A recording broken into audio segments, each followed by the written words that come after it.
I said Andy's getting generous. No, Andy said, "What do you think? 110?" I was like, "Try like 100, 105. 101. And then he goes out and kills a solid 125, 130 inch buck. So, welcome back to the Hunter Proof podcast, and We're here. We're here. We made it. We skipped last week. We were hunting together, and were then hunting? Oh yeah, we were both hunting. Yeah. We were in the... You were filming for me. Yeah, I didn't film anything, though. You should have shot a doe. You need to shoot more does. That's one of my topics today. Topics of the night? Okay. All right. Williams Farm needs more does taken. Okay. All right. Flatheads matter, Ben. Flatheads matter. New shirt idea. Yeah. It's right up here. Hunter Proof Whitetails podcast. Passing them mommy does. All right. You want to do the first sponsor shout out? When I'm there for 2 hours and see 25 flatheads, they need to die. It's not 25. It's damn close. 20, 18. 18 minimum. First sponsor, Nate. Hit it. Busy Bee Chiropractic. Went and saw Britt yesterday. Mm-hmm. She's been out hunting a little bit. She's seen some doe. She hasn't seen the buck she wants, but I'm sure she'll get it. But yeah, Busy Bee Chiropractics. Get yourself straightened out, and she'll hook you up. She said she was gonna do that for me. I got an ultrasound on my I did too. Dislocated collarbone. How come you get tape? You just gotta ask for it. You just gotta sit there and go, Britt, it's just not quite right.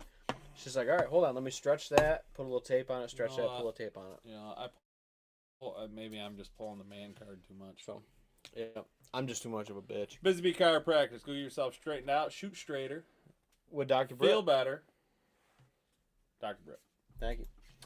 And then M&R Firewood Services here in Phelps, New York, right, located on 96 as you're heading out of Phelps, heading east. You can check them out there at their roadside stand or down Seneca Lake just past Smoke and Pete's for all of your firewood needs, whether it's campfires, firewood to heat your house, or just that special occasion. M&R Firewood Services in Phelps will keep you hot. Also, PMW. This guy. Pierce Metalworks. Custom. Proud owner right here. The new custom mount. I'm thinking about actually, like, if this mount here actually works out, like, amazing, I might actually start advertising these. I like these, dude. Okay, go ahead. You can say how much of an asshole I was the other day to you. Yeah. I'm sweating like a motherfucker. I'm BMW, like...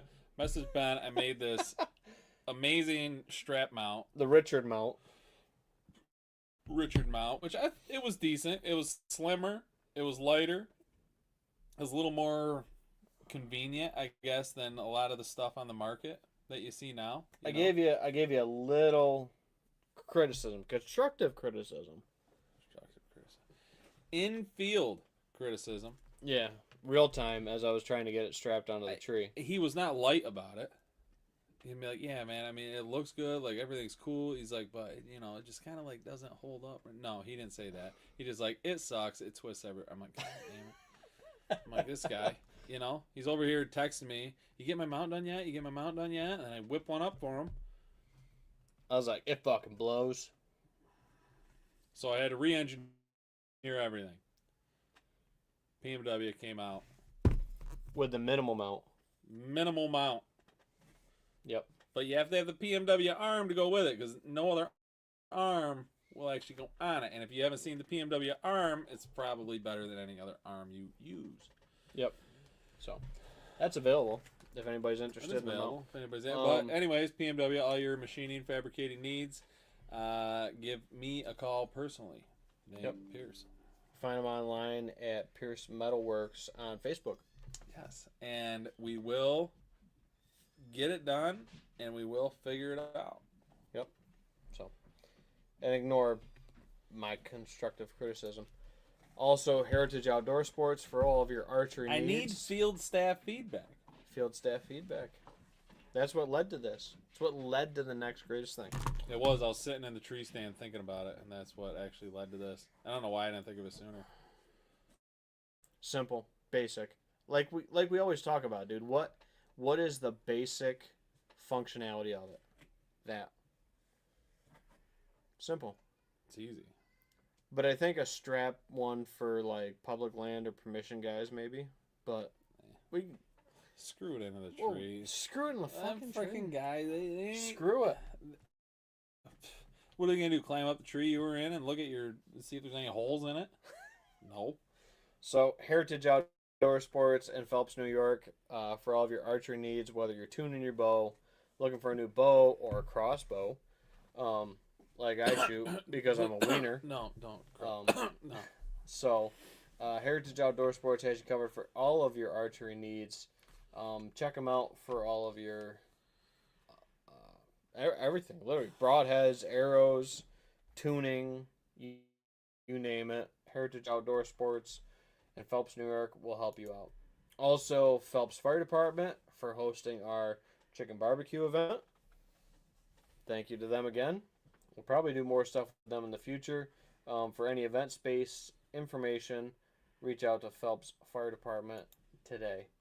And then Whitetail Properties of the Finger Lakes, Tim Kent, Ben Williams, and Heather Kent helping you find your piece of property. We got a lot of good stuff coming and a lot of inventory ready to rock. So let's roll right off of the topic, the whitetail property topic into the scary bear topic. Scary bear. Okay. All right, it's not so scary, but we're getting close to Halloween, so I figured I'd throw scary in there. All right, I like the scary bear. Let's go. Scary bear. I mean, if that bear was in the woods and you were on the ground near it, it's probably scary. The one I sent you today? Fuck that. Can I say the pound? 400 pound? 400 pound? In New York? Hasn't been put on a scale, dude. But I'll tell you what. Think it's tipping? I think a full grown man's hand was over it, and that bear was multiple inches past its thumb and pinky. Yep. Mm-hmm. And that's a massive skull. Or it's all meat. Yep. So we're gonna actually a 2-year-old. We're gonna put solid 2-year-old bear. Biggest 2-year-old bear I've ever seen in my life. That's a hell of a 2-year-old if I've ever seen one. Mm-hmm. We also need that put on a shirt. Hell of a 2-year-old.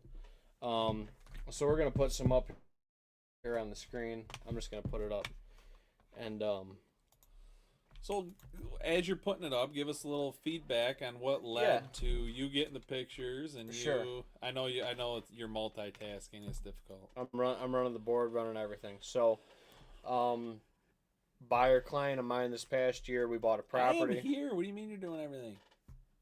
I'm running the board. Oh my god. Ben does everything. No. Couples fight right now.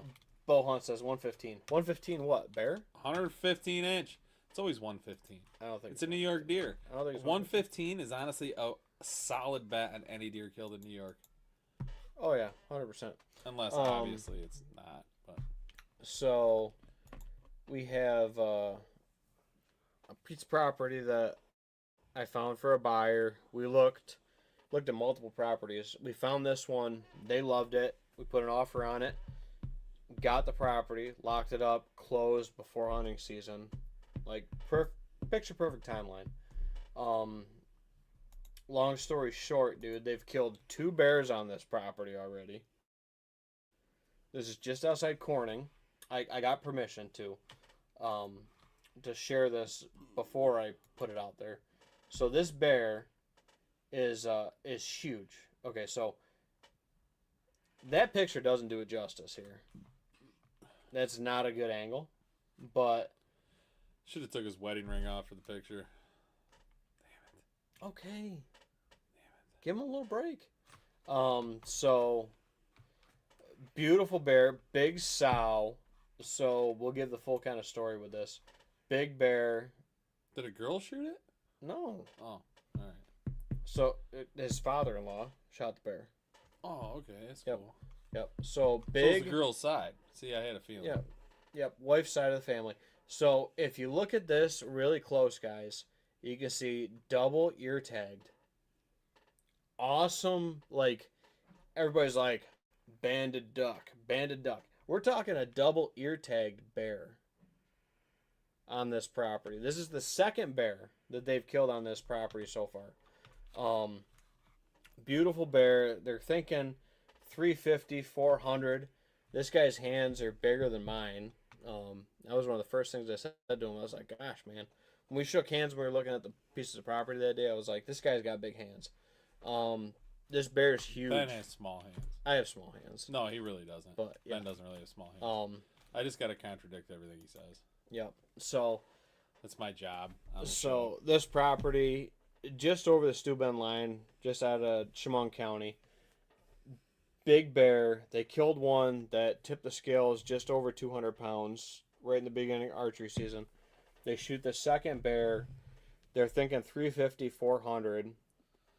Really big sow, big dry sow. So in the bear world, come to find out, I'm not familiar. Are usually the females bigger than the boars?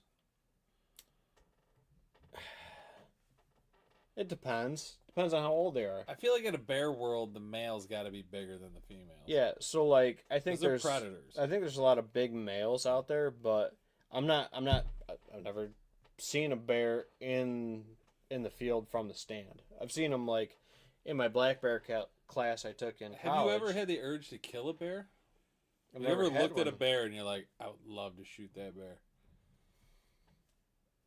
I've never seen one when I've been out hunting. No, so you just look at a picture. Look at that picture. You'd be like, man, I'd love to do that. So the bear, they're thinking it's 350, maybe 400 pounds or so. You're ignoring me. I'm not ignoring you. So you don't want to kill a bear? Oh, I'd love to kill a bear. I'd love to kill this one in Phelps that's running around. So you want to kill a bear? See, I would if I saw one. I really have no interest in killing a bear. If it's in front of me, it's legal, ethical, I'd shoot a bear. I guess I want to like some bear hunt in Maine or something. It'd be all right and be fun, but I don't know. Yep. So, Bo says 115. I don't think that bear's got 115 inches of antler on his head, buddy. Also, Bo, the guy shot it with a vertical bow. He will love it. It's actually a crossbow. Yep. No, vertical bow. Definitely a crossbow. Think of all the fawns. So they've had multiple bears on this property. They shot a good buck, didn't recover it, hit it a little far back, couldn't get a hold of a tracking dog. Yeah, I'm with Bo on this. And then they've seen multiple good bears and multiple good deer on this property. So, I mean, dude, you want to talk about a big bear. So, I guess we'll bring the story around. So this bear, we talk about Keith's weird. So we want eating a fucking raccoon. Yeah. So the bear, you see the double ear tags, the piercings. So this bear was actually tagged in Pennsylvania. So this property is north of Corning, New York. The bear was tagged... Southern tier. Yep, southern tier. This bear was tagged in Tioga County. Approximately, we figure about 40 miles as the crow flies. Definitely an immigrant. Definitely an immigrant. Coming across the line. New York needs a wall. Coming to the sanctuary state of New York. So this bear literally was tagged in Pennsylvania. Unbelievable. And comes up into New York to this beautiful hardwood ridge sold by Whitetail Properties. Trying to make a better life for its family. And whack. Ice. Unbelievable. Bow season, New York comes to it. But yeah, big sow, big dry sow. 100%. Cubs were taken into custody. Unbelievable. No cubs on scene. Anyway, so you're trying to get me in trouble, dude. I wanted to highlight a big New York bear taken on a piece I sold this past year, and you're like, Cubs are in custody, and ICE is under investigation of this bear. ICE is not under investigation. ICE killed the bear. Because he crossed the border. Stay in Pennsylvania. That's where you're born. So anyway, I just think it's a cool story. The bears tagged 40 miles or so away from this property. They kill this bear, like they harvest this bear, dude. Good, quick, ethical harvest. Got a great bear on the ground. One of the biggest bears, dude, that I've seen come out of like that area. Is that of a New York record? 400 pounds? That's a good bear, dude. That's gotta be out there. There's stuff down around like the New Jersey kind of panhandle, the Black Dirt region that's like way bigger. But 400 pounds, Steuben, Chemung, Tioga County, that's a really, really good bear, dude. Like 350, 400 is a really good bear. I think anything over 200 is a good bear because obviously that's a mature bear. So what is it? So bear season in New York is deer season. Yep. It's the same overlap. Yep. 100%. Same thing with coyote. Same thing with coyote. Coyote overlap. Speaking of coyotes, you know how many pictures I got of coyotes chasing deer? Yeah. It's the same two every night. Chasing deer. Shoot them. Yeah. Shoot them. I'm going to call my buddy Jesse. I'll get Wild Man in there. Wild Man will go in there and call him up. I should tell him to do it now. Keith says, I'd love to eat some bear meat. Yeah, it's like Nate said. Hey, it's a big Keith, raccoon. You want to eat bear? It's a raccoon. I'll go kill you an Ewok tonight. A little Ewok. He'll even have a mask on it, and you can nibble on that all you want. Same thing. Yep. So, trash pandas.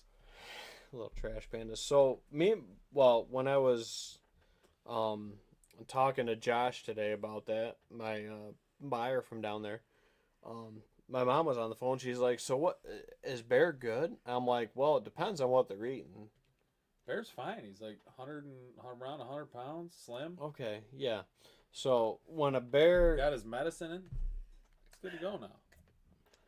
When you got a bear, it depends on what they're eating. Let's talk about Ben's dog. His name's Bear. Yep. So when you got... I'm confusing him. Yep. I told him I was getting Western tonight. Let's get Western. So when you got different animals, like their diet will influence what the outcome of the meat tastes like. There's a beetle on there. Yep. I see there's a box elder bug. So when you have like sagebrush mule deer, it tastes like and smells like sage when you're cooking it, or is like overwhelmingly Can sage. you throw a little thyme in there and it sets it off? I don't know. Might. A little rosemary, thyme, and sage. Ask Jim Wilkes. Ask Jim. Jim is full of some good information. Good thyme, good sage. I wish he'd have a beer every once in a while, but he's just not that kind of guy. No, a little vodka tonic maybe once in a bit. Really? But, oh yeah, a little bit. White Russian. I've seen him drink a White Russian. Really? Yeah. Jim told me he don't drink. A little bit. I said little. So anyway, Jim's a good guy. Based on where the animal is, what their diet, that influences the taste and quality of the meat, I think. So like it's down like there, grass-fed beef versus grain-fed beef. You got it. Which one would I rather eat? Grain-fed. 100%. And everyone's like, grass-fed. Well, what the frick is corn? It's a plant. What does it matter if it's grass-fed or corn-fed? Corn's a grass and a grain. It's weird. It's all conspiracy. It's all the same thing. It's just corn and like the grains itself put a little more fat on them, and they taste better. It's deeper in carbs, 100%. Why would you eat the grass? It's the same thing. It's all a scam. It's free range propaganda. I'm putting a lot of people out of business tonight. The whole 2 people that are listening tonight, out of business. No, they're not out of business. They're going to put everyone else out of business. All the grass-fed people. So, back to this. So my mom asked, like, what's the difference in bear meat? And I'm like, it depends on what they're eating. If they're up in Old Forge and they're eating campground garbage. What do you mean the difference in bear meat? They taste like from crap. bear to bear? Yeah. Or from like bear to bear. Bear to deer? So bear to bear. Bear to So bear. like it depends on what they're eating. If they're up in Old Forge, they're eating trash Naples bears. or Naples bears. Very high in sugar. A lot of grapes. Eat Exactly. Naples bears. Exactly. So you're looking at the diet of the animal. Same thing with deer. Is it's going to be reflective of what they're eating. If they're eating your neighbor's corn pile versus a mixed good habitat diet, it's a better quality meat. Same thing with bears. If they're eating a trash diet versus a sweet Naples diet, like you said, Nate, they're going to be a good quality meat. Keith said Nate is on a tear tonight. Hey, we're getting Western. Must be I'm getting Keith's laughing. Keith, pour yourself another one and keep watching, man. Yeah, grab yourself a Russell's. We got some pour. more. I'm feeling good. I got 2 deer in the freezer. I'm just enjoying life now. Yeah, Nate's sitting high on the hog. He's I am. He's killed 2 good deer. I might be feeling a little overconfident, but I understand and I'm feeling good. He's sitting over here. He's going, hey, I went out with Ben, and like this motherfucker had deer walk right underneath him, and he's like not shooting them. And I'm like, why the fuck am I here filming them with this custom Pierce Metalworks camera arm? And that's what I'm saying. I'm like, at least kill a doe. We had like 3 mature does within easy 20-yard range. Okay. And I'm like, will you shoot one of them? Ben's like, it's not the biggest one. I'm like, oh my God. You have like 25 of them out there. Shoot that one. It doesn't matter. It's not going to hurt anything. Can we talk about the one doe that was like sitting there? She's eating under the pear tree. I look up at Nate and I said, that's a pretty good doe. And he's like, you gonna shoot her? I'm like, I'm thinking about it. And I go to reach for my bow. And literally, as I'm reaching for my bow, Fawn comes up, starts nursing. I pull my arm back. And I look up and Nate's just looking at me, shaking his head. And I look at him and I go, I'm gonna knock that milk off that motherfucker's lips. Yep. And I go, I think that one was sucking the other one off. So, yep. So, yeah. Actually, that was a very cool hunt. With the amount of deer that were around us, like the little fawn. Oh, the vocalizations and everything? Oh, yeah. I actually heard a ton of that, which in my spots, I do not get to hear a whole lot of, because I don't have the deer concentration you do. So that was cool. And the one doe that circled us, and I can't believe with 2 of us in the tree, and she was a bigger doe. She probably had a fawn. I think she had a fawn or 2. Yep. And she didn't pick us off, and she circled us downwind. And we're sitting there, and after like she left and everything, we're sitting there talking about it, and we're like, I don't know, like, I don't know, she didn't fucking pick us off. Maybe the wind's blowing over. Maybe it was It's like a nice little rise there. It's weird. Yep. I'm like, maybe, maybe it was the Evercom on my boots, because that's just something I run. I'm like, I don't know, but she definitely should have fucking busted us. Mm-hmm. I don't know what it was, but that was cool to not get busted and have her blow with 2 of us in the stand. Yeah. I guess that says something about our scent control to an extent. Yeah, and the stand selection. I mean, dude. I mean, I was at the. I still think you should move that. It is a cool little corner, but I still think you should move it to the middle. That outer red oak. The middle. That we talked about. Not the outer. The middle oak. Yep. Not the one in the field, but obviously the one in the corner. Yes, the middle. The red oak. Yep. We talked about that too. It's like right at the end of the apple trees. Which is like on the fucking... That one. Which is on you the... could have shot... every deer that walked any by. deer we saw that night, you could have killed out of that stand. Yep. So... I'm like, that one. Yep. Yeah, But it is a cool corner. We've talked about... Yeah, I love that. I love that little... We call that the little orchard. I love that corner. I mean, you could still leave the setup there. Just go get another stand and slap it up in that one. We just... We talked about that. They're like, yeah, just fucking put the stand 20 yards from this other stand. Call it good. I don't know. I've done it before. But I think... it's a game of inches, man. And it depends on... I think we move the stand from where it is to that red oak. It's 10 times better. Because you have the oaks dropping early season, because they're all whites, they're going to drop early. And it's funneled. They're gonna have to move to that stand. And through that little loop. They're within range at the corner where they're gonna. Yeah. So the one thing about that stand is we couldn't have got into that red oak with the deer on the field that we could have with that white oak. But we were late that That's day. what I'm saying. I mean, well, it's a weekday.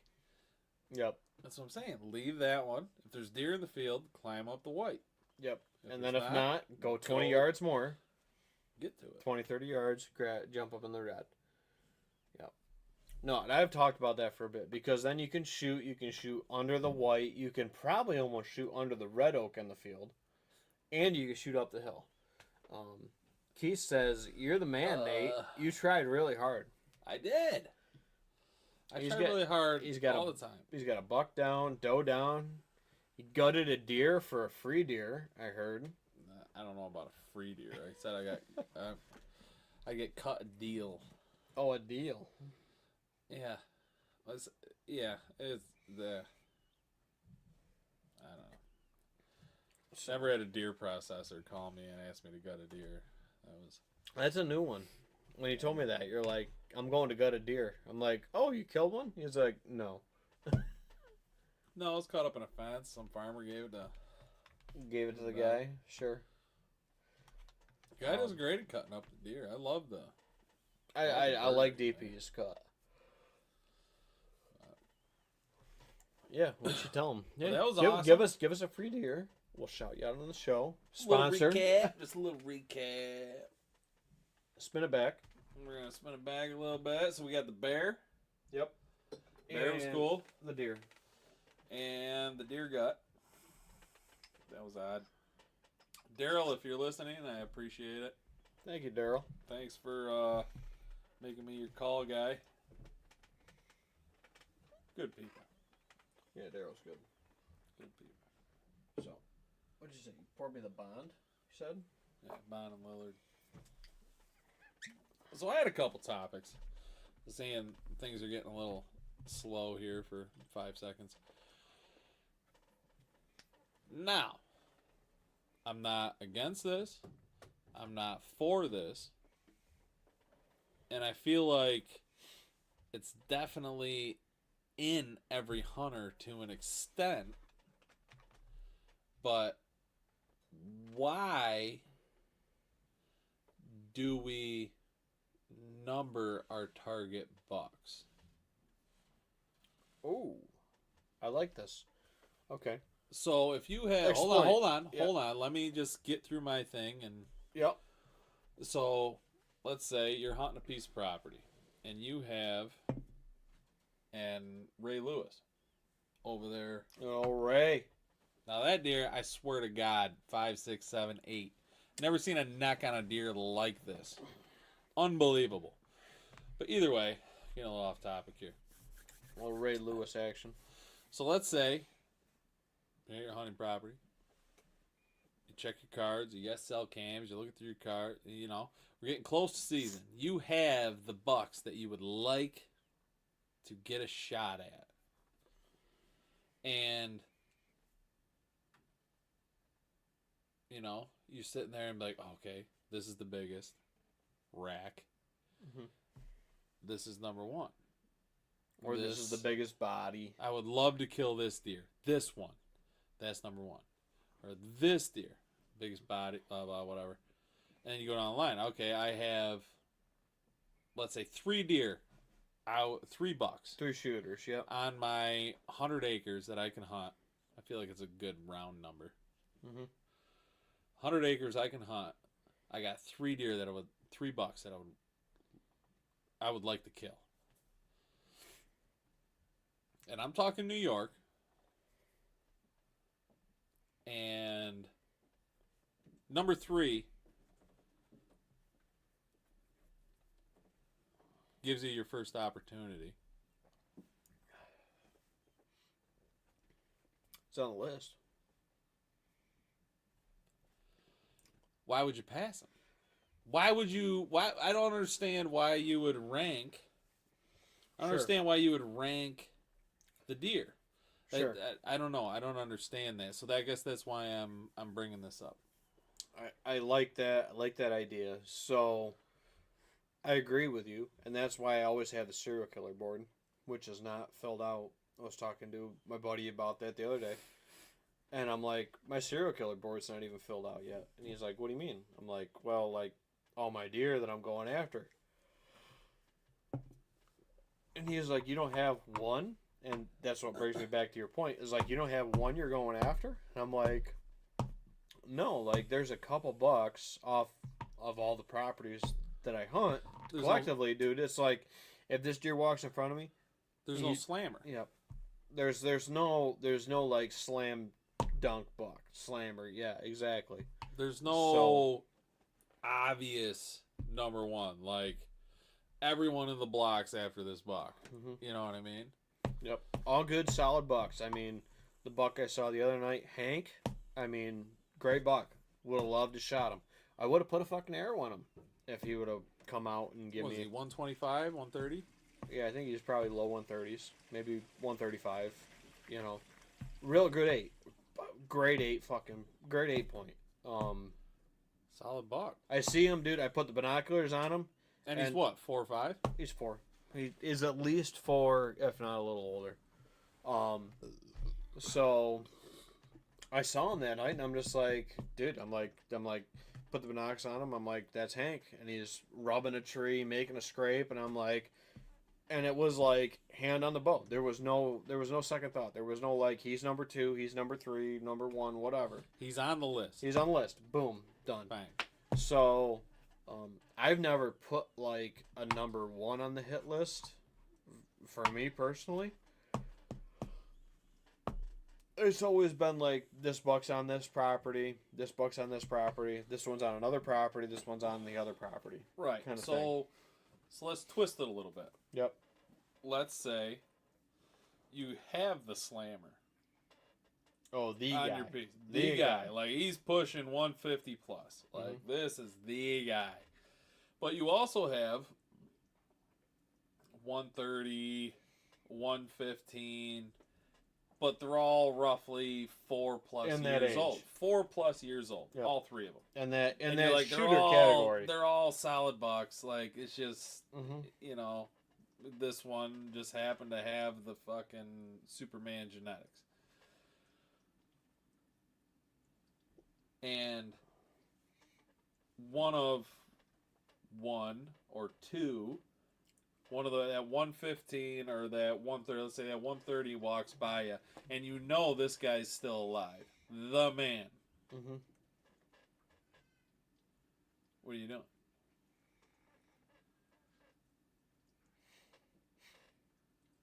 It's $1 million question, dude. So, trying to remember what deer it was that walked by me.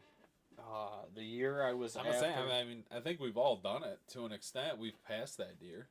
past that buck that's on that line. I think 95% of the time, all of us regretted passing that deer. Yeah, been there, done that. Yeah.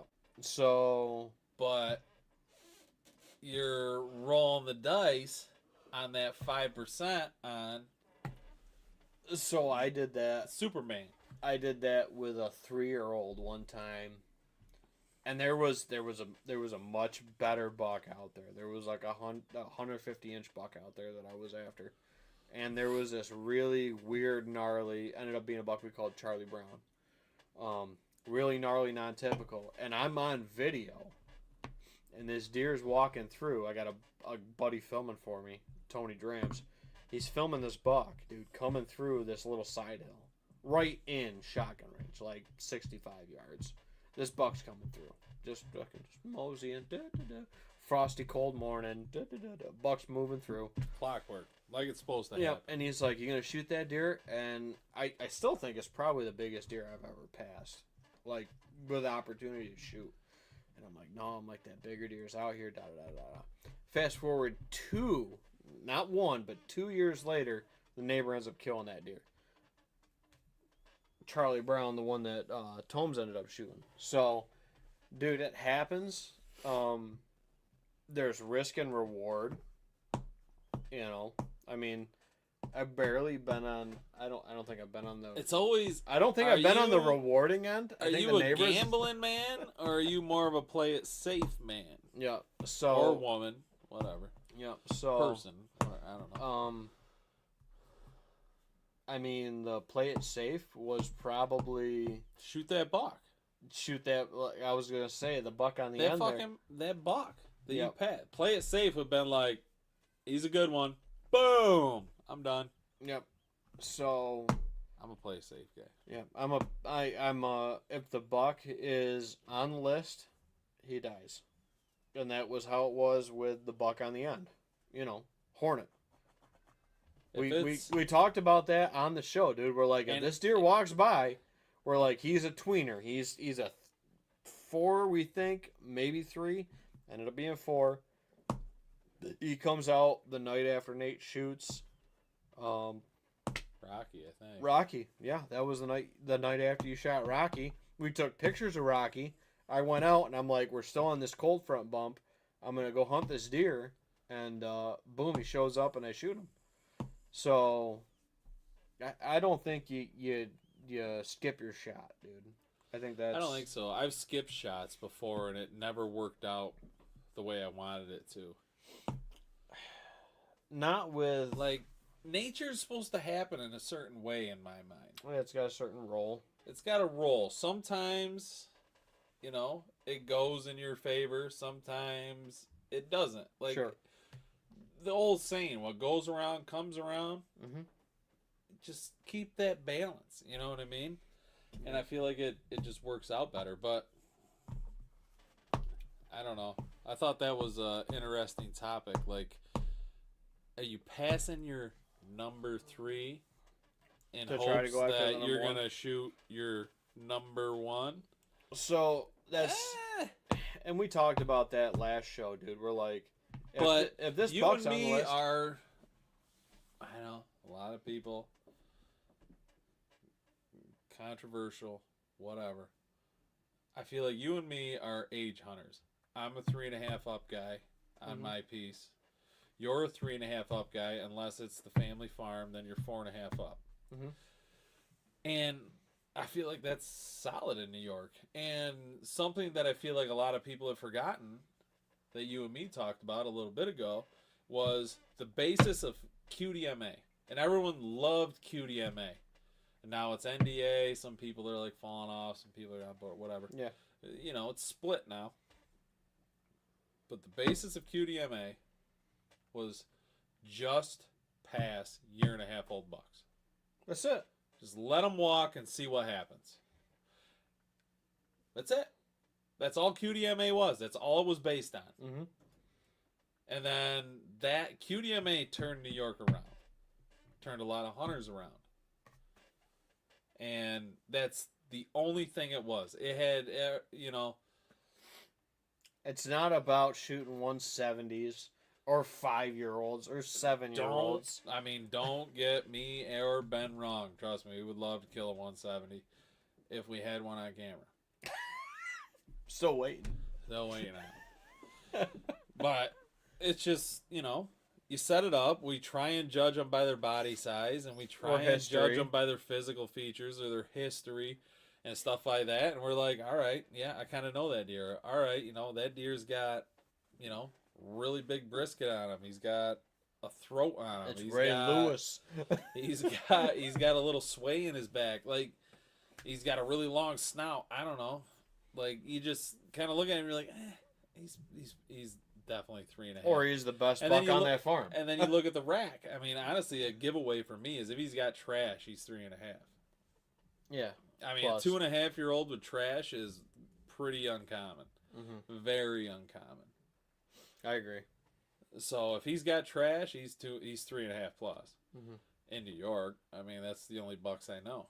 But yeah, no, I agree with that. They're gonna start throwing the kickers, the stickers, that kind of stuff at 3.5 or better. So, you know, where it all winds up is, dude, it's all property specific, like you talked about. It's also individual specific. I mean, everybody. Yeah. 100%. 100%. Got their own way of doing things, but 100%. So, But we also want to say, like, you know, I've talked to guys, you've talked to guys that are like, dude, I'm waiting for my 140. It's like, okay, there's one deer over there, Nate, on that whole fucking wall that's 140 plus. There's a I lot of fucking great bucks, dude, that guys are, look at my wall. you know, yeah, you've had what, two 40 One, plus? one over 140, Yeah. You and me got one buck over 140 apiece. and I have 7 mounted, 7 that are in Northeast Big Buck Club, Mm-hmm. or 6 that are in Northeast Big Buck Club, and then I don't know whatever skull mounts I have that are pushing 100 inches. Yep. So that's the big thing, dude. Is like we always say, dude. Like if it's legal, ethical, safe, shoot what you want to shoot. It makes you happy, and just look at it across the property. Like Nate said, is it number one? Is it number two? Is it number three? You know, you can have, and there's nothing wrong with that. Having that number one buck that you go after and you chase, you chase, you chase. That's the guy. Um, you know, and you get them, and it's great. And there's a story. There's a mountain you climb to get them. Um, that's how it was with. I'll look at personal. From last year was Dono was my number one buck. We ended up finding out that deer is like 6.5 years old. We thought he was like 4, based on history and stuff like that. Ended up being 6.5 years old. I was hunting Dono. I'm sitting in this ridgeline stand that we set up to hunt Dono specifically on a 1 year. I set up in that stand with the bow. Boom, out comes this deer. I look at him and I go, "That's my 4-year-old buck we call 6-pack. He's coming right out this trail that he's come out before on camera. Comes right out on the camera. Boom, trail, shot, done, piles up. Posted a picture of it the other day. Same thing. Buck down the list, so to speak, from the buck I was after was my number one based on the one I wanted to take this past year. He comes in, shoot him, boom, done. And then we get in there, we bring Owen, we bring Nate, we pull 6-pack out of the woods. Great time, happy as heck. And it wasn't that he was like number 3 on the list, it was just that he was on the list. And he was the buck that walked in front of me. We're talking about 6-pack. And he was a cool buck. How many bucks do you see with 6 brow tines? Yep. So we're talking about 6-pack. And then Owen's hooping and hollering in the woods. We kill this. I killed this deer. He still claims that he's calling deer. Yeah, he's calling deer. He He still does that. I'm like, buddy, you gotta be quiet when we're deer hunting. We pull this deer out of the woods, 6-pack. We leave, put him on the tractor. We drive out on the side by side. Dad drives out on the tractor. What was it 2.5 hours later? Same trail that I'm hunting Dono on. Dono comes out of that same trail that 6-pack walked out of. That's called a buck train. That means a hot doe went That's through called there. that's called a 1-year rule. 1-year rule. Stamp I it. call it a buck train. Or buck train. I've had that too. You have a good doe on that spot. Look at your 1-year data. Buck. You track them back. Buck. Yep. Buck. So, and What do then you want to shoot? fast forward, what? Week and a half, 2 weeks later. Look at the 1-year rule again. Say, hey, there's a 1 year for the spot.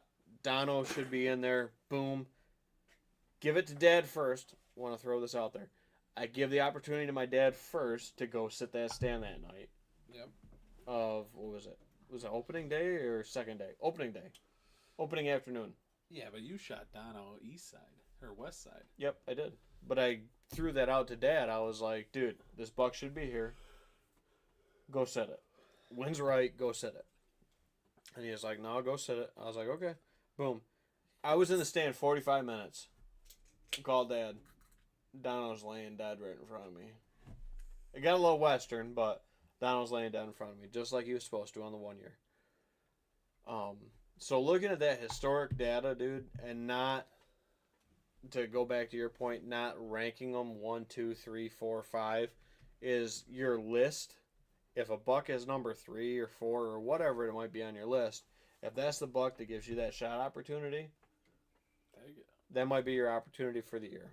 And that's how I look at it is if I have that opportunity, my goal is to have 1 or 2 opportunities at a mature buck that I'm targeting or not targeting, meaning a mature buck, a year from one of my stands. That's my goal. That's my goal for the year. Whether it's up to me to make that shot, that's on me. But my goal is to get 1 to 2 shot opportunities at a mature buck every year. That's my goal. And we are doing this on a pretty severe blue collar salary. It's honestly more labor than money. people say small. I mean, you can pay for your deer. Mm-hmm. You can go out outfitter and the outfitter. There's nothing wrong with that. You can dump thousands and thousands of dollars into your property to kill a deer. Mm-hmm. But it's honestly, I mean, I feel like you and me are everything we do is pretty cost efficient, and we still manage to get it done. Yeah, I would definitely say that it's on a budget, dude. It's not, Oh yeah. It's not like, hey, Nate. Look at some of the people you work for. Or work with, yeah. Or work with. Compare what you're doing to what they're doing.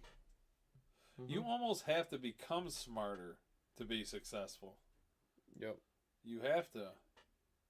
Or because the money's not there to be successful. So this is a great point, and I'm going to say it right now, is money will not cover your fuck ups or your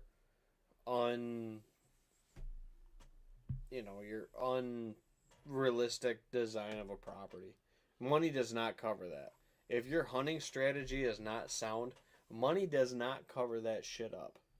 Unless you're thousands of acres, and we'll put that blanket over it. If it's 1,000-acre blanket, we'll throw it over it. Is and all be like, that stuff fine. Nice? The tower blinds, the acres of food plots, the tractor, do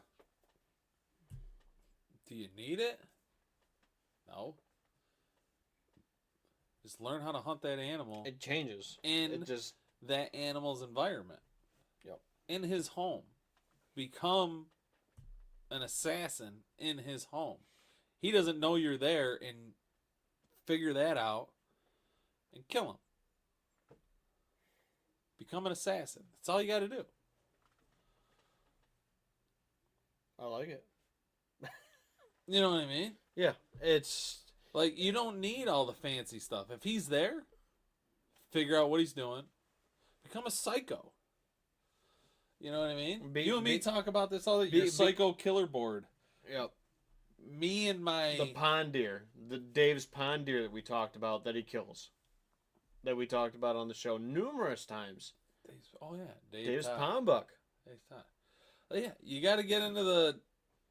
I don't know. Some people got it, some people don't. I don't know. Yep. But yeah, you literally have to almost come into. You have to go kind of a little psycho killer on it, like the song. Mm-hmm. Psycho killer. But think about it and be methodical instead of being like. Just be assassin. You got to get in, and you got to get in, kill them, without them even having a freaking clue what just happened to them, and get out without any of their friends. Oh well, once their friends know he's gone and he's dead, all their friends are like, "Where the hell did John go?" But if you're working it right, you're in there, you kill him, you're out, and then they go, "Hey, John's gone. It's a pretty nice freaking place to be, bro." Boom, new buck shows up. Now Bill moves in. Yep. Bill's over there banging John's old lady now. Yep. And that's your guy for next year. You got it. You're assassinating Bill next year. Yep. And we've talked about that, dude, where like a good buck slots in after another buck was killed. Happens all the time.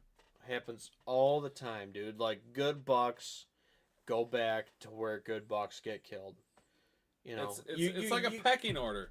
They have their ground that they can pick from. The prime ground. If you're someone that owns the prime ground, you're getting the prime bucks. Mm-hmm. And then it steps down. And everyone from there with the property gets the step down of bucks. Sometimes it might not be antler size like everybody says. And when I say prime ground means prime bucks, I mean you're getting the biggest and baddest bucks.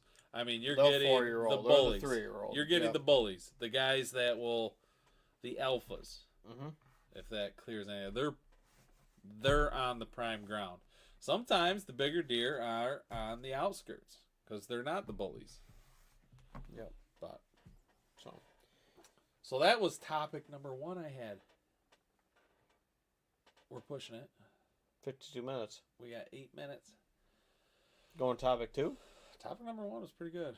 Well, we had the bears, and then topic 1. So, what's the next one? So We hammer into it? Let's hammer down. Yeah, I think we're going to. We had a comment come in that says, all work, sweat, and time until taxes. Always the money. That is always the money. That is. There's a little underlier with the money, no doubt. But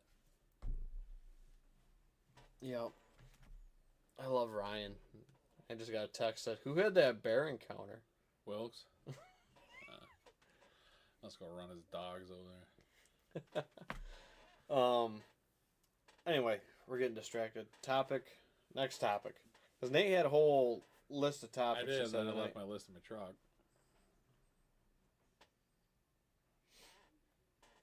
Yeah. Damn it. Okay. Anyway. Right, just buffer for a little while. I'll buffer. While I'll I buffer. think of the So, next topic. Yeah. Okay, I got it. All right. Thanks for buffering. So, this has happened to all of us. Any of us that have been deer hunting for multiple years. So, get our cameras out there. Me, personally, I like to get them out there late July, September. Hell, some years, I don't even get them out there till August 1st. So, you start getting pictures of deer. And you get pictures of 1 or 2 really good bucks, let's say in September. Mm-hmm. Or videos, whatever you run your shit on. And, you know, you're like, oh yeah, that's the buck I'm after. You start setting your goals or whatever. kill list or whatever. The bucks you wanna shoot. The bucks you wanna get a shot at. And we get to October. You pull your cards again, or if you're on a cell cam guy, if you're a cell cam guy, like everyone is, besides me and Ben in the world now, you know, you're like, all right, that guy, that buck. Now, you had a bunch of pigs. He was frequent in September, early August. His activity on your property / cameras has diminished substantially into late August or late September, early October. Okay. And number 3 is kind of tying into the last topic. Okay. Number 3 comes strolling through. But you know, late September, early August was on camera around that area. What are you doing? But you haven't really had intel on Mr. September, early August, and over a month. Mm-hmm. But you got that one really cool video of him late September. Early October. Right. You passing him? No, I think you kill. Like you said, I think you kill number 3, dude. If number 3 comes in, also,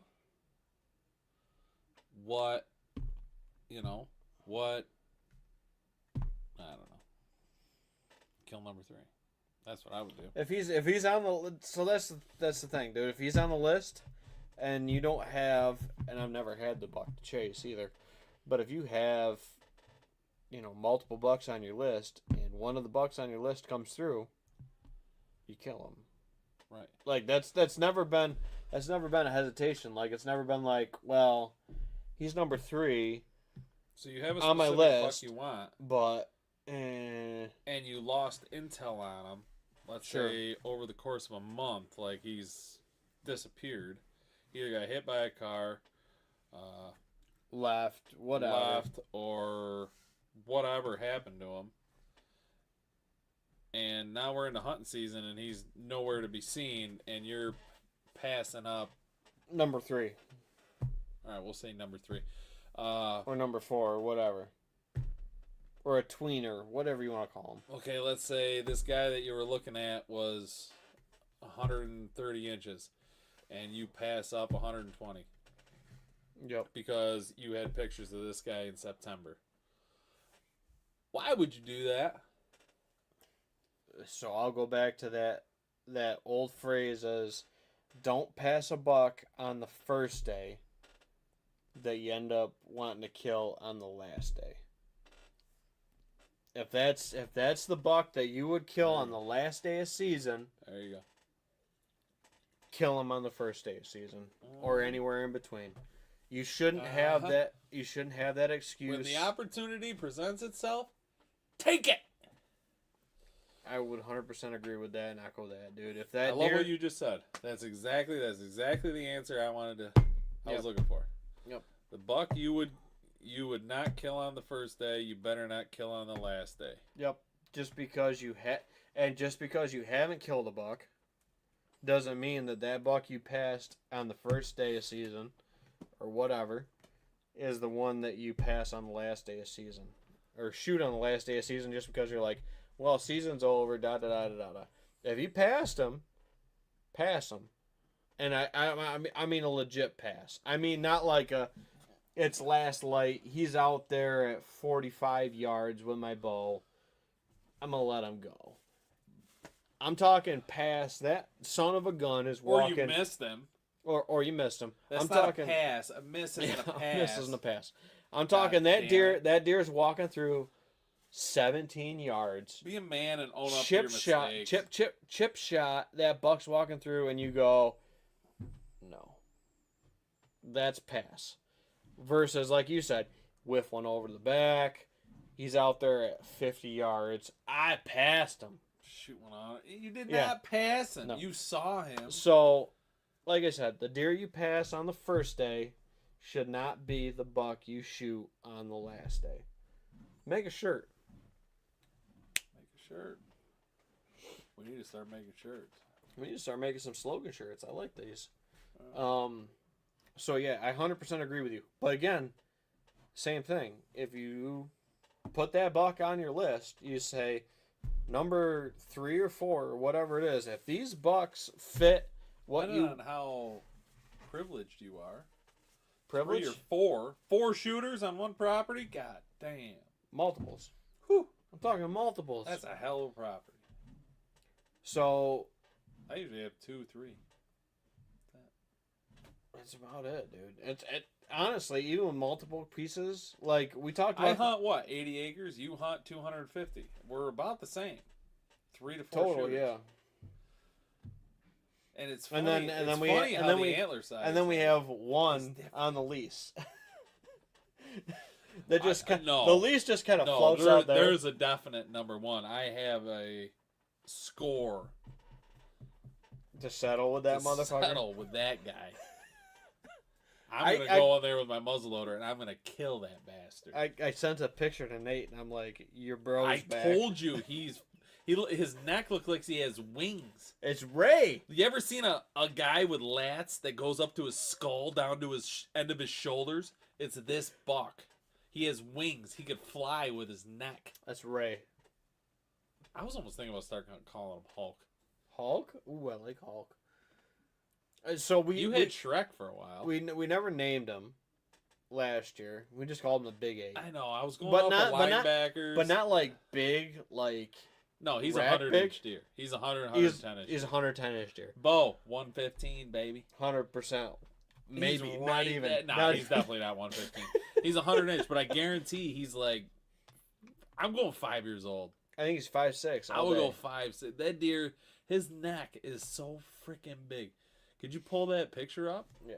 No one really knows where I'll it put is him up. anyways. I don't Some care. people do. Who cares? Who's gonna go after a 115-inch buck? Yeah, there you go. Go get kill this. Yeah, but his neck. If you Oh know my where he God. is, go kill him. If you can kill him, go kill him. Yeah, he needs to die. He really doesn't. He's just living his life out there. He's living he his can. best life. So Nate, Over there in Naples. So- Amazing property in Naples. Oh my God. Nate saw this buck. By the way, I was about 50 yards from killing this buck. you were close, dude. We were right there. I was in the slot. I was there. So Massive. Like I remember him walking through the front. Look at the freaking neck on this bastard. Look at the shoulder, the front. Like zoom in. Can you zoom in? We need detail. We need a little more detail. Can you get zoomed in on I'll that try. picture? I don't know. Can you zoom in on? There you go. Look at the freaking neck on that freaking deer. Not the one on the left. The one on the right. Amazing. No, the one on the left. Just look at the freaking. it's out to Throat. it's out to his ears, dude. Look at the throat on that deer. Like this. What is that? It's out wider than his skull, dude. Like that's that you want to talk about what a mature deer looks like? That's what a mature deer looks like. On roids. So, and again, you look at him score wise, And I guarantee There's that not much deer's difference. 4+. I will bet money. I will bet $1,000 that deer's 4+. oh yeah, All day. Now that deer next to him, I would say 2. yeah. But look at the rack, dude. I mean, the rack's not really that different. That's your typical mature New York buck right there. Right here is the staplement of a mature New York buck. So And y'all keep passing them because I'm going to keep fucking shooting them. so we talk about that score. I'll echo that. We talk about that want score score. average. However, we're looking at body characteristics. Okay. Look at that. So You can't even see detail on that guy. All right, bring your mouse over there so people can see it. Can they see the mouse? yeah, right here. You see the mouse? Yeah. Bo, can you see the mouse? They should see it. They're not seeing it. Either way, that right there. Look Buck how on the like right. young and like fresh and like Thin. smooth he looks. Look how toned and motherfucking ripped that motherfucker is. I think we name him Hogan. Hulk Hogan. You want to name him Hulk? Never going Hulk. Okay. I'm naming him Hulk. Not Ray. It's Hulk. We were going So- Ray Lewis, but I was like, we're kind of like hopping on the Terry Tate thing with your buddy. I was like, let's not do that. I was like, Hulk. He's Hulk. So I'm pretty sure his neck's wider than his shoulders. Also, from what I it's saw, wider than his fucking head. From what I saw last year, when him walking through the woods, I was like, what the fuck? So is that deer has not gained. I don't want to say 5 inches. He's the same. I think he lost inches. So I think his rack's like smaller. It's like spindlier. yeah, I mean I it's think the he's same. right. He's It's right. the Same. same. Yeah, he's Same. the You know. Amazing buck though. And again, dude, like Love to kill that deer. And if I could actually get a taxidermist, Perez, to make his neck exact size. oh, we need I don't double X. want Double X XL. forms. I don't want XL. I want double X. I want that neck bigger than his skull on the top. I have the double XL I want that. on Rocky. It's that deer is completely different. It's completely different. I agree. But It's an 8-year-old buck. it could be, dude. I don't know. I mean, Dono was 6. I mean, again, he has that private ground. He can just lay around all the time. No one would fucking That low impact ground, yeah, 100%. Yeah, we say low impact's a good word. Yep. Low impact. Yep. So I like it. we talk about that where we were like Dono's like 4. Deer ends up being 6. We don't know. We're going we off. We weren't there at birth. We're going off of body characteristics, antler size, history, whatever it might be. What we hear, or see, or say. What we hear, see, say. Like, I mean, we honestly go off of some internet stuff, you know. Mm-hmm. Mostly, I feel like me and Ben try to go off of personal experience with stuff. So, I don't know. I've never seen a neck on a deer like that. Oh, dude, he's built Ever. in early October. I'm not talking like November. I'm talking early October. He's not even full rut. Yeah, it's amazing. So if he was more, no one's beating him in a fight. No one can move. Not over move there. His neck. Not over there. No. You just living the dream. The only way he's gonna lose in a fight is if someone has a longer tine and can like stab him in the side, because his neck's gonna control the whole fight. Oh, he's built, dude. There's no way he's losing. There's no way. And especially with what deer are over there this year. There's nothing. That's it. Flyer disappeared. Browse disappeared. Browse disappeared. The 10 died. We know the 10 died. Supposedly. 10 died. I killed. You killed your buck. Clem. Your Clem buck. Yep. So, and not saying that there's not another buck that's going to move in. But, like, again, there was still, last card pull, there was still a lot of corn up. That's a lot of cover. That's a lot of acreage that deer are on. So as the rest of this corn comes off, or, I mean, at this point, silage is about all off. Yeah. Silage corn is just, I mean, we're late October. Like, silage is gone. Like, you're only looking at grain production corn at this point, which is really the only cover. No deer are really bedding out in soybeans. Oh, look at that medallion. Oh, 100 proof medallion. All right, so we want pictures posted on the 100 proof page of people in their 100 proof hats with their kills. With the swag. And there will hoodies. be a giveaway for our favorite one. That will be part of the giveaway. The grunt call. There will also be a blind involved.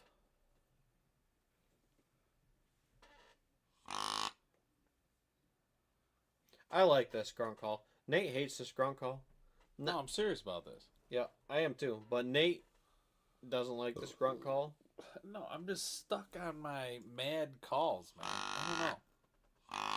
I've rattled and grunted in so many bucks on those mad calls. I'm just, you know, it's like, it works. I don't want to change. It works for me. I'll try it. You got one. No, I don't. Yeah, you do. I have this one. You took the one you gave me back. The maple one. Oh, I love the maple ones. You gave me you took the maple one back. Because I said I used the mad, and you're like, well, give me that one back.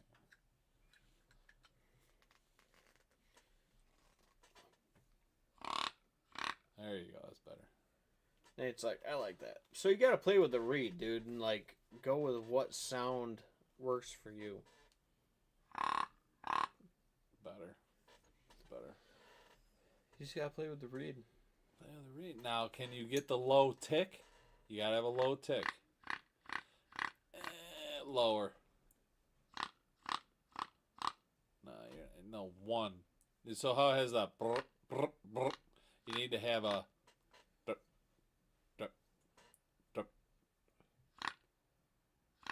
You need to get it down to one tick. There. All right, you had one. Now work on that. I'm serious. I know that tending grunt, that tending tick, dude. You get that one tick down. Oh yeah. Them fucking bastards will go Those insane. bucks. So everybody goes out there and goes, "This is a great topic, and this is the last one for the night." So everybody goes out there and goes, Sound like a fucking mallard. "Yeah, your mallard calling out here." But like Nate said, that tending grunt, that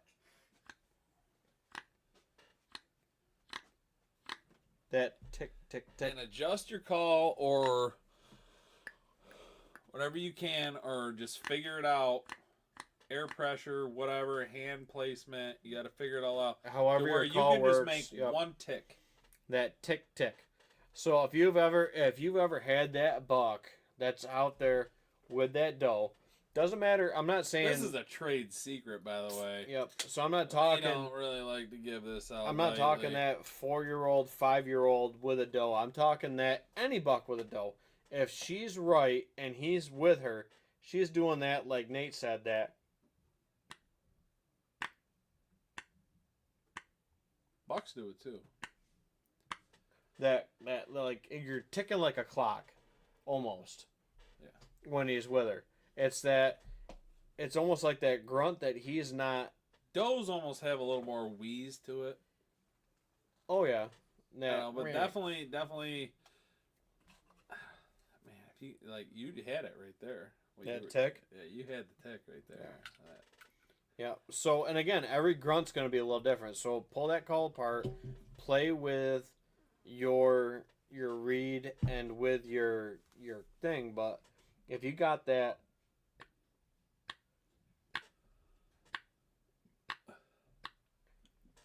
And then if you even give, I'm a big fan of that. If you got that buck out there and you can see him, he's going with it. My favorite is when they're at 50 yards and people go.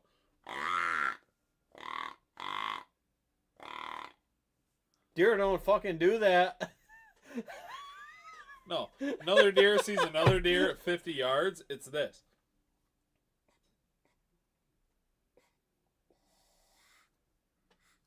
I'm blowing the wrong end.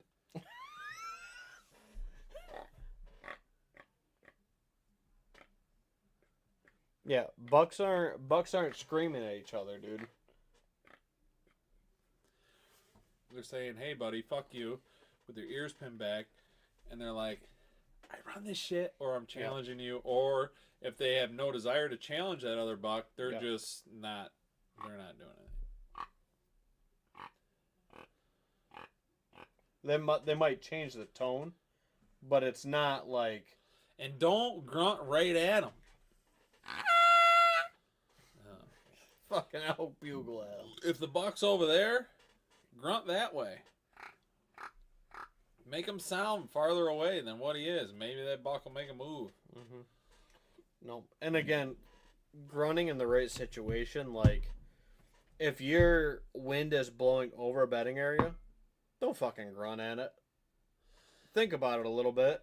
Blind grunting really never worked for me. Now, if I mixed if in you're a right, little, if you're in the right situation, if I mixed in a little rattling with the blind grunting, I would say yes. But I feel like rattling brings the deer in or bucks in more than grunting. See, you like the rattle.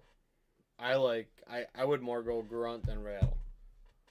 For me, because if I'm sitting blindly, I don't see anything. I'm just trying to draw something in. Yep, I would rather go rattle. Depending on so depending on wind, little bit more wind, 5 to 10, rattle, less than 5 or 5, I would say grunt. But it's all again depending on same thing. Like I'm not gonna rattle upwind of a bedding area.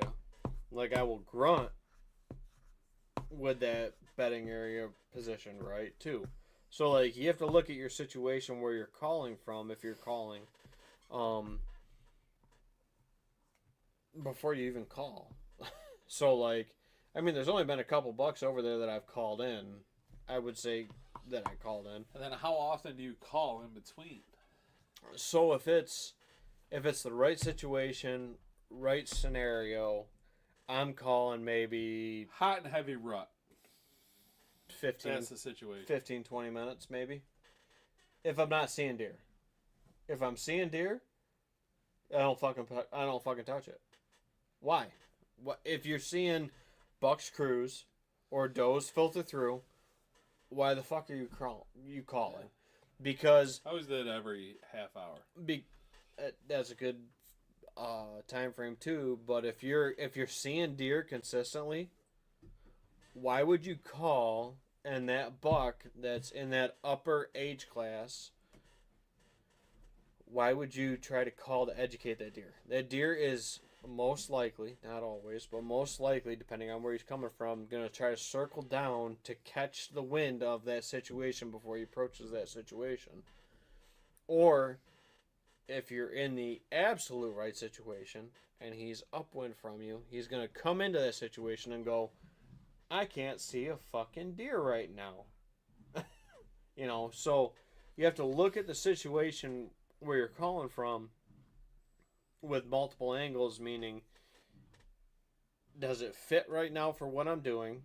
Is how aggressive or non-aggressive I'm calling fit for the situation? Like, I haven't picked up my grunt call and grunted once yet. No, it's got to be the right time of year to be calling. So I would say Next probably week. 25th on. Yep, next week.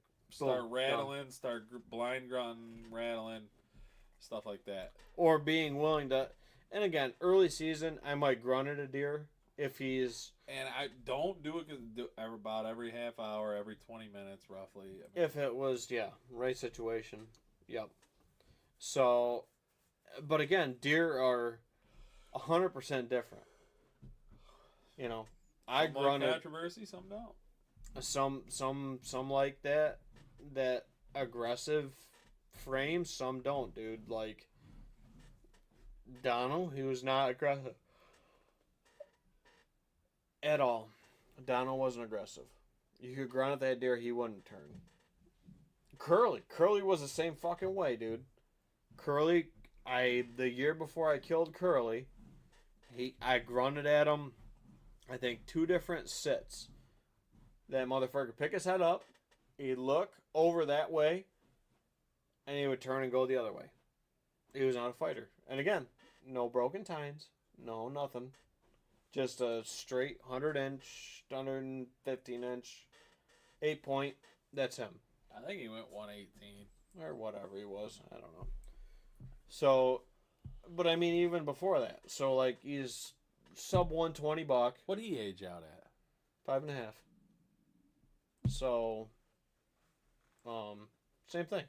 We talk about it all the time. Deer are different, dude. And then you have, like, my biggest buck that I never sent his teeth out, but we estimated him, the one on the left side of the TV. My 146 and change. He was 3.5, based on tooth wear. We didn't send his teeth out, but Probably 4. I think he's 4. I do. I mean, we figured he was 3 at least, but tooth wear said 3. We figured he was 4, but whatever. We never sent his teeth out to get aged. He was the same thing, dude. He was we called him right in. I called him right into the base of the tree that day, and shot him. Hot doe, early November. Right place, right time, right buck. Right buck. But then other ones, dude, I've had them go right away. Bud. I killed Bud on a blind grunt. I'm trying to think what other deer I've grunted in. I've grunted in Bud. I grunted in a 10-point. I really haven't grunted that many bucks in, dude. No. You've killed more bucks on a grunts than I have. Not grunts, rattles. Okay, maybe that's where I'm falling short. Rocky. The 8-point on the boulevard.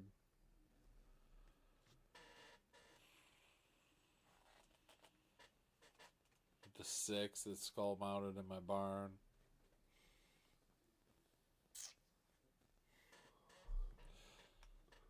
I feel like, didn't I do one last year? Did I call one in last year? No, I didn't call one in last year. I don't know. Probably 3, 4 of them definitely called in, like blindly, like rattled, did a little grunt sequence. Burp, burp, oh, dude, I've never seen a buck and then called him in. No, if I Out see of him, all those, okay, no, it's always been a blind call. I've never seen one and called him in. Yeah, it's always been right place. I've called Forkies and basket rack 6s in. Sure. But I've never a good buck. No, I've never looked at a buck, and maybe this is just New York too. But like, I've never looked at a buck and been like, I'm calling that deer in, and successfully called him in. I've seen deer, dude. I've tried. Because I know he wasn't coming my way. Yep. I've tried. Yep. Cruiser or whatever. I take that back. I did grunt that big 8-pointer in that one fucking time, and I shot right underneath him. I did do that. I saw him. He was cruising. I grunted him. He turned around, came in. That was it. That's the only buck I've ever intentionally called at that I saw to come back around to shoot. Usually if you call at them, they circle you, and if they're smart enough, which usually these bigger guys are, they catch you and they're fucking gone. They always circle or they look. They circle you before they come in. Or they'll same thing. Like I said, they'll look at you and go, "There's no deer over there." Yeah. I don't fucking see a deer. Yeah. That's usually what happens. But sometimes they'll circle you, and they get downwind. They're like, "Nah, no, gone. I'm out. Yeah, forget it." Yeah, dude. I mean, there's no. They're fun to play with. I mean, you can grunt. I mean, I've grunted. And it's honestly good practice. You got a little Forky out there, nothing else is happening, just fuck around with him. See what he responds to. I've see done what he that. doesn't. I've been there, done that. You got to. How else are you going to learn? Yep. See what works. Yep. I've been there, done that. Grunted him in. Came in, got a little video of him. I like it. Yeah, it's fun. Then when he starts walking away after you grunt him in again. He'll come back.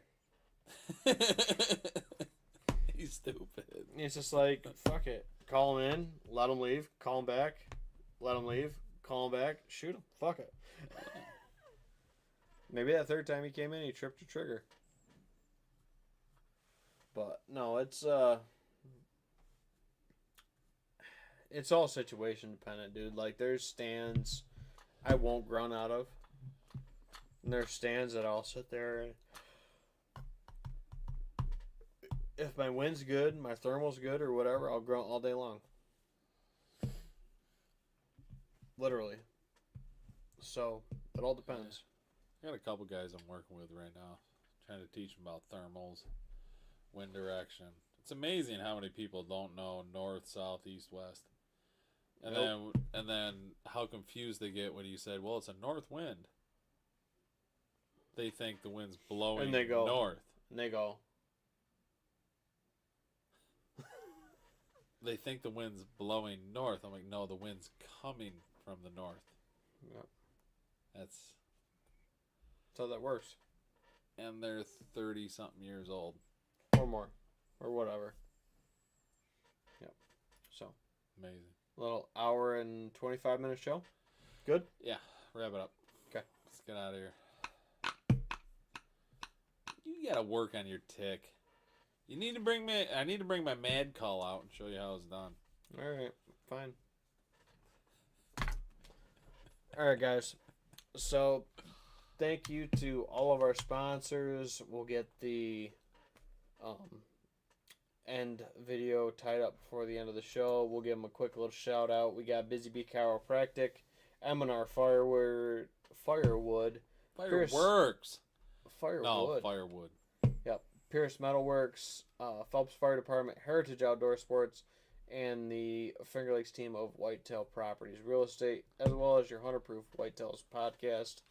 We'll get you guys all in the exit video before the next episode, and we'll catch y'all next time, whether we're down here at the bar or at the shop. Yep. Thank you. All right. See See you. Man, we were